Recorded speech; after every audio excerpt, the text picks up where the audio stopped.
এবার মুজিবুল হক চুন্নুকে এক হাত নিলেন ব্যারিস্টার সৈয়দ সায়েদুল হক সুমন। সংসদ সদস্যদের বেতন ও সরকারি খাতে বরাদ্দের তথ্য ফেসবুকে প্রকাশ করায় সুমনের বিরুদ্ধে মঙ্গলবার সংসদে স্পিকারের কাছে নালিশ দেন চুন্নু। পরদিনই তার অভিযোগের জবাব দিলেন ব্যারিস্টার সুমন। কি বললেন ব্যারিস্টার সুমন, আর হঠাৎ কেন দুই সংসদ সদস্যের মধ্যে এই বাকযুদ্ধ, জানাচ্ছেন এসআই রাজ। আমি যে আমার এলাকায় বলছি যে আমি 29 কোটি টাকা পাইছি বরাদ্দ, আমি কি কোনো কথা মিথ্যা বলছি? মিথ্যা বললে উনি আমার বিরুদ্ধে ব্যবস্থা নেই। আমি বলতে পারবো না, মানে আমি বরাদ্দ পাইছি এটা আমি বলতে পারবো না আমার এলাকায়, মানে কি আমি কি চুরি করতে চাই? তিনি ফেসবুকে কিছু বক্তব্য দিয়েছেন যে বক্তব্যটা আমরা সবাই এফেক্টেড। সামাজিক যোগাযোগ মাধ্যমে সংসদ সদস্যদের বেতন ও সরকারি বরাদ্দের তথ্য প্রকাশ করায় হবিগঞ্জ 4 আসনের স্বতন্ত্র সংসদ সদস্য ব্যারিস্টার সৈয়দ সায়েদুল হক সুমনের বিরুদ্ধে স্পিকারের কাছে নালিশ দেন বিরোধী দলীয় চিফ হুইপ মুজিবুর রহমান চুন্নু। তার পাল্টা জবাব দিলেন ব্যারিস্টার সুমন। তিনি বুঝলাম না স্বচ্ছতার মধ্যে প্রবলেমটা কোথায়?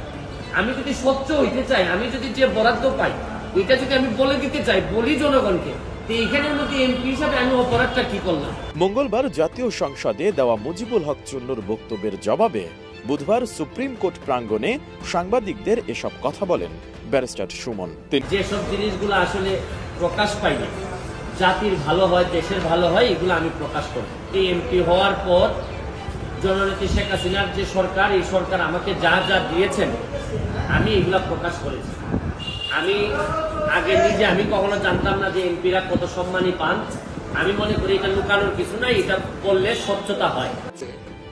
কিছু বক্তব্য দিয়েছেন যে বক্তব্যটা আমরা সবাই এফেক্টেড, যে 3 কোটি টাকা পেয়েছেন গোয়ামতমের জন্য আর 25 কোটি টাকা পেয়েছেন রাস্তার জন্য। এই টাকা কি আমি পেয়েছি? আপনি মানে স্পিকার এমপি আপনি কি পেয়েছেন? মানে সংসদ নেতা প্রধানমন্ত্রী তিনি কি পেয়েছেন? কারণ এই আমাকে কিন্তু ইতিমধ্যেই ওই ফেসবুক দেখে অনেকে বলছেন যে 25 কোটি টাকা পাইছেন, এই টাকা কই? তিনি বলছেন যে 25 কোটি টাকা তিনি পেয়েছেন, আমরা তো পাই না। চুন্নুর সেই বক্তব্যের জবাবে সাইদুল হক সুমন আরো বলেন, জাতীয় সংসদে চুন্নুর অবস্থান পরিষ্কার নয়। তিনি দাবি করেন বিরোধী দল, কিন্তু থাকেন সরকারি দলের ভেতরে। এখন এসএসআর কাছে নালিশ দিলেন। আমি আমার বেতনের কথা বলেছি, আমি কত টাকা বরাদ্দ পেয়েছি। বরাদ্দ মানে হচ্ছে গিয়ে ওনারা বলছেন যে নগদ টাকা, আসলে বরাদ্দ তো এটা চিন্তায় আসে কিভাবে যে এমপি নগদ টাকা পাবে। নগদ টাকার তো কোনো বিষয়ই না, আমরা তো ট্রাস্টি মাত্র, আমরা মানুষের সম্পদের ট্রাস্টি, আমাদেরকে মাধ্যমে বন্টন করা হবে। আমরা এই সম্পদের কোনো মালিকও না। ব্যাংকের যেভাবে ব্যাংক কর্মকর্তা যেভাবে আমার টাকা জমা নেন আবার আমার টাকা ফেরত দেন, কিন্তু ওনার হাত দিয়েই যায়, কিন্তু এই টাকার মালিক তো উনি না, উনি হচ্ছেন ট্রাস্টি। একই রকম আমি এমপি হিসেবে আমি ট্রাস্টি মনে করি। আর স্বচ্ছতার বিষয়ে আমি বলছি যে এত টাকা পেয়েছি, কিন্তু এইটা বিরোধী দলের চিফ হুইপ এই আমাদের এই চুন্নু সাহেব, মুজিবুল হক চুন্নু সাহেব, উনি স্পিকারের কাছে, আমাদের মাননীয় স্পিকারের কাছে উনি বিচার দিলেন।